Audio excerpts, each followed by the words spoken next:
nongol, baru memberikan harta mereka bagi Tuhan. Tetapi para murid wanita ini sejak awal mereka sudah dengan terbuka mengiringi Tuhan.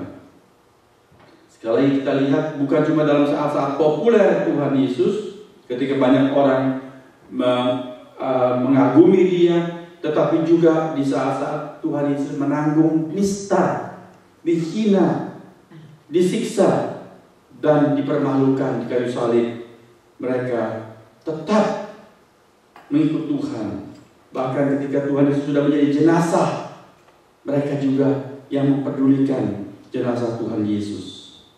Menurut saudara-saudara, mengapa murid-murid wanita ini harus kita akui lebih jempolan daripada murid laki-laki? Mengapa? Mengapa mereka lebih berani? Mengapa mereka lebih setia? Mengapa mereka lebih perkasa daripada murid-murid pria? Mengapa, saudara-saudara? Tentu ada banyak pemikiran, ada banyak tafsiran bisa kita uraikan di sini. Ada orang yang bilang, ya justru karena mereka itu makhluk kelas 2, tidak dianggap lemah dan tidak penting, maka mereka ya gak perlu takut, mereka malah leluasa pergi kemana saja. Ikut Tuhan Yesus juga dianggap gak berbahaya lah mereka. Mereka muncul di sekitar salib juga tidak digubris. Saudara setuju gak dengan pendapat itu? Karena mereka dianggap lemah, tidak berdaya, tidak mungkin memimpin pemberontakan, tidak merupakan ancaman, bukan orang penting. Biarin aja mereka tidak diapa-apakan. Tapi kalau laki-laki, tangkap. Ya mereka itu. Setuju? Kamu wanita bagaimana? Kalau waktu itu Anda hidup di zaman tersebut, ya, kamu wanita. Lalu, maaf, waktu itu memang wanita dianggap makhluk kelas 2. Orang-orang Yahudi, para rabi, kalau berdoa begini, ya Tuhan, aku mengucap syukur karena aku dilahirkan sebagai orang bebas, bukan budak. Dan aku dilahirkan sebagai orang Israel, pilihan Allah, bukan kafir. Yang ketiga, aku dilahirkan sebagai laki-laki, bukan perempuan. Kurang ajar ya. Padahal dia bisa lahir jadi laki-laki karena dilahirkan oleh siapa? Oleh perempuan. Itu kan namanya uthau, betul? Tapi mereka senang, bangga berdoa seperti itu. Laki-laki, bukan perempuan. Kalau saudara, kaum wanita hidup pada zaman tersebut, tidak dianggap, tidak diperhitungkan, dianggap lemah, tidak berbahaya. Apakah saudara justru jadi berani untuk muncul terus terang mengikut Tuhan Yesus? Lebih-lebih ketika dia dianggap penjahat. Ketika Yesus diadili, diperlakukan seperti seorang pemberontak. Disalib, itu hukuman bagi pemberontak-pemberontak, saudara. Kriminal kelas kakap. Berani muncul justru karena dianggap tidak penting, dianggap lemah dan tidak ada artinya. Belum tentu. Malah justru berbahaya sekali. Sebab kalau wanita waktu itu diperlakukan semena-mena, di-abuse, siapa yang bela? Ada yang bela? Nggak ada yang bela. Justru lebih berbahaya. Di antara pasukan, prajurit-prajurit, mereka adalah orang-orang kasar. Sering dalam keadaan-keadaan seperti itu, mereka berbuat semau gue. Mereka memperkosa wanita di dalam keadaan peperangan atau pertempuran. Itu soal yang lumrah. Dalam keadaan yang kacau seperti itu, wanita berani nongol. Kalau mereka dilecehkan oleh para prajurit itu, siapa yang bela? Tidak ada. Justru mestinya wanita-wanita lebih sembunyi lagi, betul? Tetapi yang muncul adalah kaum wanita. Ketika Tuhan Yesus memikul salib, yang menangisi dia siapa? Para wanita Yerusalem. Jadi alasan atau tafsiran bahwa karena justru perempuan lemah dan tidak dianggap penting, maka gak apa-apa muncul mengikut Tuhan Yesus terus terang, justru saya pikir itu tidak tepat. Mengapa mereka begitu setia kepada Tuhan dan begitu berani? Tadi firman yang kita baca di Lukas pasal 8, mengapa para wanita itu ada di sekitar Tuhan Yesus? Saudara-saudara, mengapa? Mereka melayani. Mengapa mereka melayani Tuhan?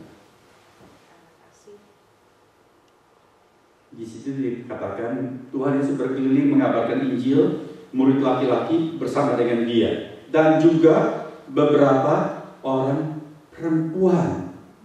Sampai situ dulu. Saudara, ini menarik untuk kita perhatikan.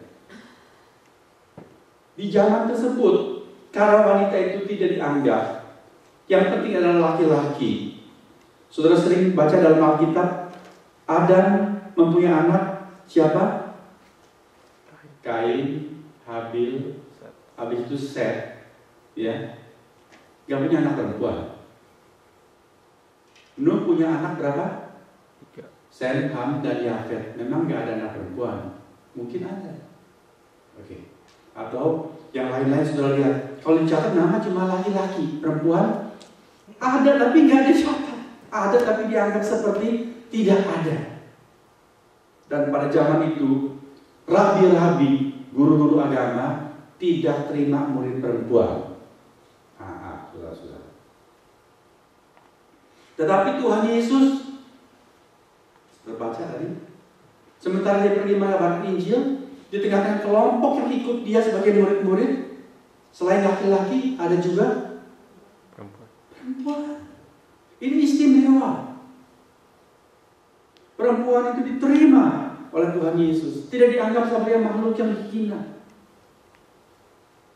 Sampai dengan hari ini, di dalam kehidupan beragama pada umumnya hanya laki-laki yang diperhitungkan, yang dianggap nomor 1, kecuali di dalam kekristenan.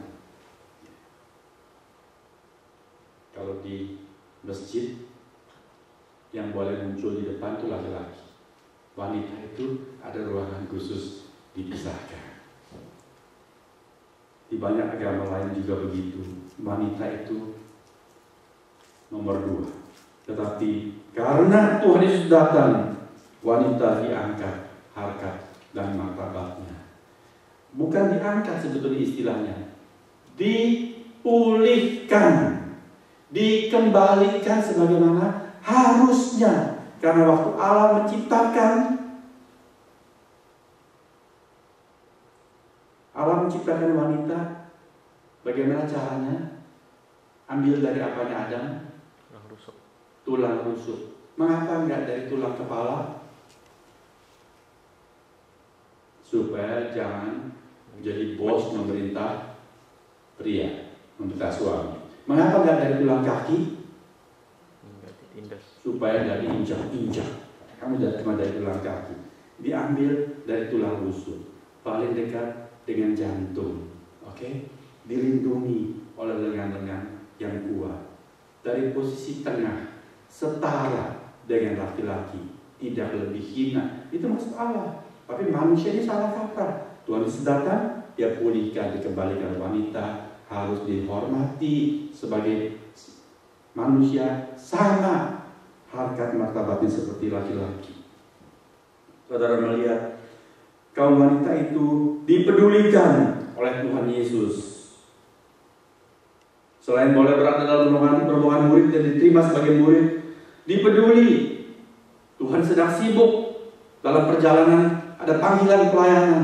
Orang berdesak-desakan ikut Tuhan Yesus. Lalu ada seorang perempuan sakit perdarahan, bleeding, sudah berapa tahun, berobat tidak sembuh-sembuh.